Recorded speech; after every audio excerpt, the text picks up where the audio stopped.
Bom, eu vou convidar agora, a gente vai iniciar o nosso debate, então eu convido todos e todas panelistas que vieram antes, né, dessa última apresentação também, para se juntarem a nós, então abrirem a câmera.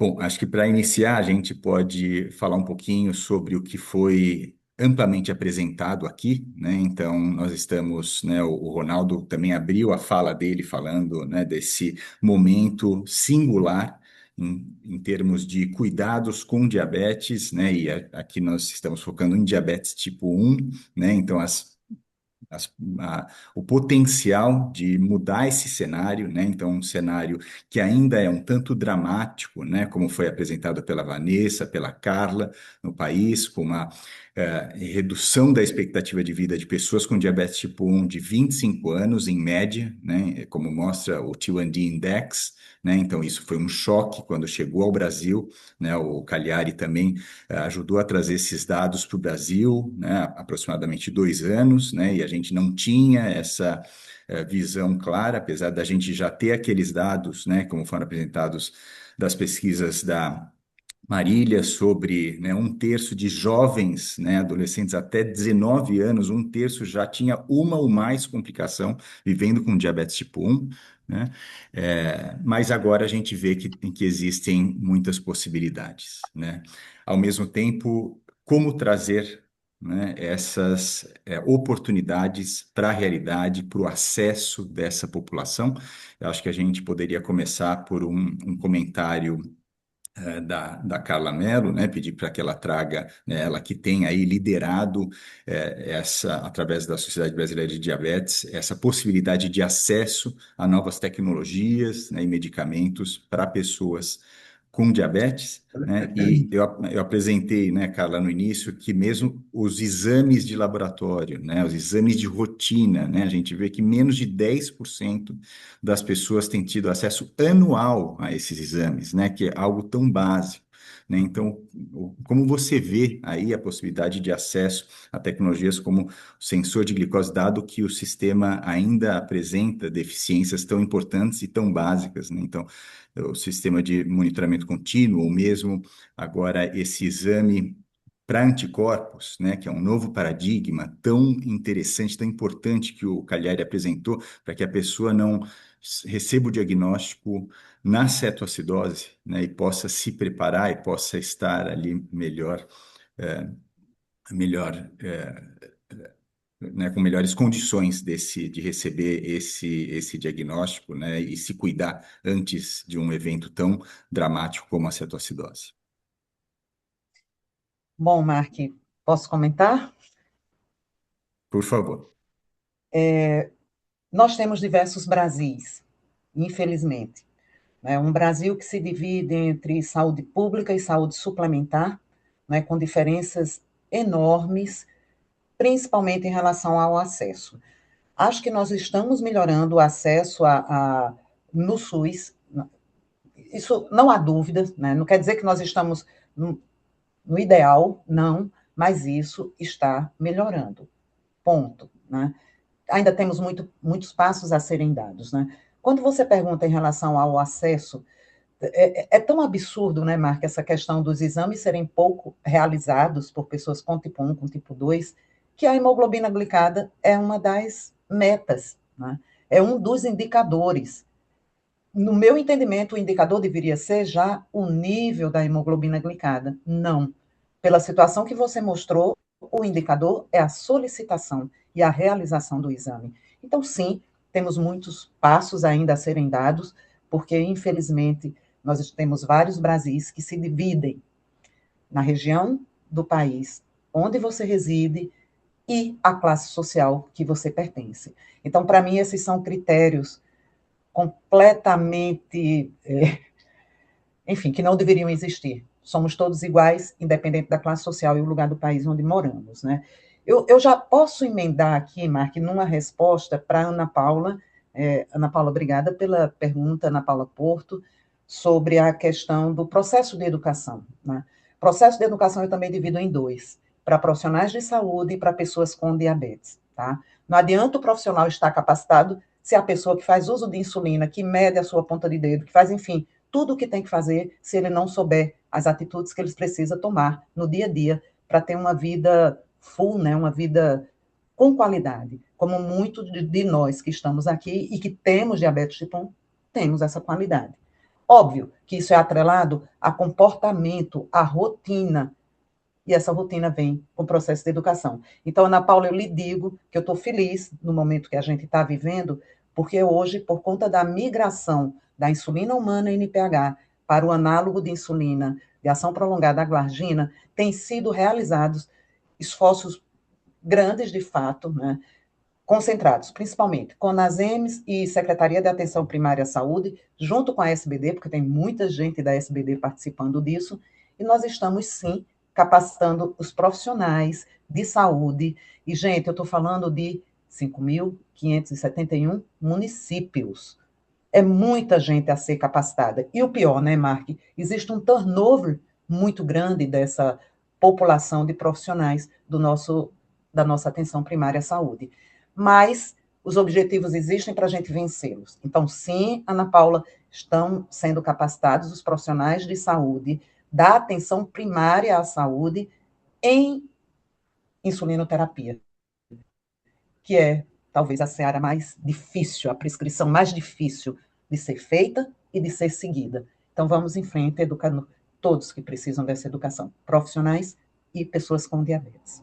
Muito obrigado, Carla. Eu vou pedir, inclusive, para a nossa equipe colocar aqui no chat dois links. Um para um vídeo da secretária do Ministério da Saúde, né, apresentando no Congresso do Conasems, então o congresso aí que, né, onde participam os diferentes municípios de todo o Brasil, ela apresentando sobre todo esse programa, né, tão importante.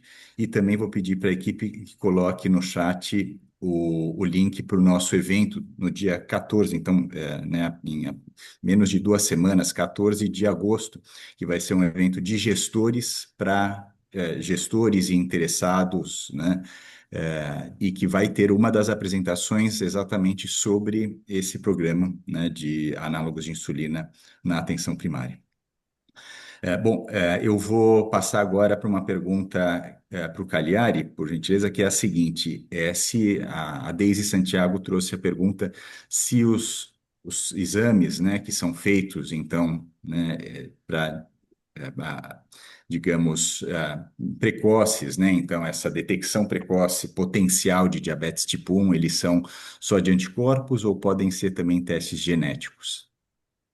Essa pergunta é importante porque, na verdade, como a gente sabe que o diabetes tipo 1 tem uma base genética, né, essa poderia ser uma estratégia, inclusive, até mais precoce do que a detecção dos anticorpos. Mas, na prática, o que acontece é que, primeiro, os testes genéticos são muito mais caros e mais difíceis de serem feitos, e, segundo, a genética do diabetes tipo 1 é uma genética multifatorial. Então, você muitas vezes tem pessoas que têm genes de risco para diabetes que nunca vão desenvolver diabetes. Ao passo que o anticorpo ele já vem numa fase mais próxima vamos dizer, da chance do paciente da pessoa realmente evoluir com diabetes. Então, existem estudos com genética, é possível que em algum momento existe até o que a gente chama de um screening genético para falar, olha, esse paciente somando todas essas características genéticas, o risco é alto de ter diabetes. Mas ainda assim, é uma coisa que está muito incipiente, e em nenhum lugar do mundo hoje faz screening genético para detecção, para tratamento. Então, a gente pensa assim, é mais para compreensão da doença. Talvez em algum momento isso vá acontecer, eu até acredito que sim, porque se a gente olhar para o que a genética está evoluindo, é muita coisa, mas como são vários genes interagindo, né, e além dos genes, você precisa de um gatilho ambiental, alguma infecção, alguma coisa que faça o organismo produzir esses anticorpos que vão levar ao diabetes. No momento, realmente a gente está trabalhando só com anticorpo, tá? E vamos entender que a lógica disso daqui é dentro do que a Vanessa comentou, de todos os riscos que vem com diabetes, do que a Carla comentou, que é a dificuldade de conviver com diabetes. Como é que tá bom? Você fala, é só insulina, né? Isso a gente fala nas aulas do pessoal do 3º, 4º ano da faculdade. Mas, diabetes tipo 1 é fácil, dá insulina. Não é assim, como dar insulina, quantas vezes por dia, que tipo de infusão, quer dizer, é um tratamento extremamente complexo e muito difícil do paciente realizar. Então, a ideia toda da triagem é, se eu conseguir pegar numa fase inicial pelo anticorpo, esse paciente, essa pessoa vai ter diabetes, é quase certeza, é quase 100%, não é exatamente 100, mas é quase 100. E eu consigo interferir naquele momento, é o que a gente está tentando hoje com o teplizumab, é o que a gente vai estar tentando eventualmente com outras drogas que estão em estudo, a gente vai fazer com que essa pessoa tenha mais célula beta, menos necessidade de insulina, menos trabalho para cuidar do seu diabetes, menos complicação crônica. Quer dizer, você, teoricamente, está modificando a evolução da doença. Se a gente conseguir isso, a gente está conseguindo já com algumas medicações, a gente vai estar tendo uma mudança muito, muito grande, quer dizer, para a pessoa com diabetes, para a família, realmente. Agora, a nível de realidade, nós estamos vendo as dificuldades que a Carla colocou, os riscos que você mesmo colocou em relação ao acesso, né? Isso talvez hoje não seja uma prioridade do país, mas se a gente olhar para frente, isso tem que estar caminhando junto. Vamos tratar melhor, vamos oferecer tecnologia, vamos melhorar o acesso às coisas que são necessárias. Enquanto isso, vamos começando a estudar, vamos começando a entender um pouco melhor como é que é essa fase, como é que a nossa população responde e, obviamente, havendo a possibilidade, interferir nesse momento, porque daí é aquela coisa, você está melhorando, eu falei, é só 10%, bom, são 10%. Se nós estamos falando de 600 mil, 700 mil pessoas com diabetes no Brasil, 10%, se a gente um dia tiver essa possibilidade, não é pouco. Uhum. Ótimo. Cagliari, acho que é perfeito, né? Perfeita a sua abordagem, porque acho que é isso que esse é o nosso objetivo com esse evento, né? Que a gente entenda os desafios e entenda as oportunidades, as possibilidades, né? E com o que a gente pode e deve aí se engajar para que a gente avance nos cuidados com diabetes tipo 1 no país. Eu acho só legal, mas só um comentáriozinho rápido, é que é Claro. entender que isso no mundo está avançando muito. Eu fiquei um pouco surpreso, porque nos últimos 2 anos de congresso, começou a ter uma coisa assim, nossa, todos os lugares, a Itália foi aprovado, quer dizer, de repente parecia uma coisa que para mim parecia muito no futuro, está aqui. Então, quem, né, como esse grupo que está assistindo aqui, eu vejo são pessoas muito engajadas no diabetes, mesmo que isso não seja hoje uma prioridade, todo mundo precisa entender que este mundo está vindo e que ele já está no Brasil em termos de diretriz, já está no Brasil em termos de medicação aprovada. Então, precisamos conhecer isto, porque isso vai fazer parte das nossas discussões também daqui para frente. Perfeito. Bom, a gente vai precisar começar o nosso bloco às 10h45, né? Então, aquele nosso intervalo, ele praticamente já não existe mais.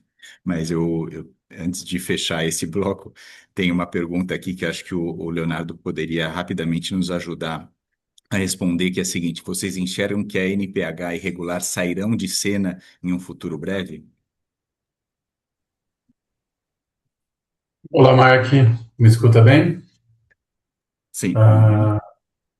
Ah, eu acho que num futuro breve o Brasil ainda e de novo tem um dos maiores necessidades de consumo, né? Isso é uma política pública que tem que ser realmente transformada em ação, no sentido de como você capacita a atenção primária a conseguir transformar uma insulinoterapia nas insulinas mais modernas. Não vejo no curtíssimo prazo, mas é inevitável que a atualização tecnológica tenha que acontecer. O que acontece é que é por isso, conforme a minha fala inicial, em termos de garantir o abastecimento, as linhas de produção, e hoje a Novo Norte é basicamente o único laboratório que produz no Brasil, eles têm que ser mantidos, a linha de produção de humanas, justamente porque não podemos deixar em risco essa capacidade de atender. Tem muito esforço, acho que todos estão aqui olhando para isso, como que a evolução tecnológica aconteça, mas a evolução não pode deixar em risco ou ter nenhum gap de abastecimento do que já existe hoje. Então, no curto prazo, eu vejo muito esforço, que a gente pode ainda melhorar e acelerar mais, mas não vejo uma migração tão rápida ainda que a gente possa não colocar o abastecimento das insulinas humanas atualmente como algo essencial, como a política pública de diabetes no Brasil. Muito obrigado, Leonardo.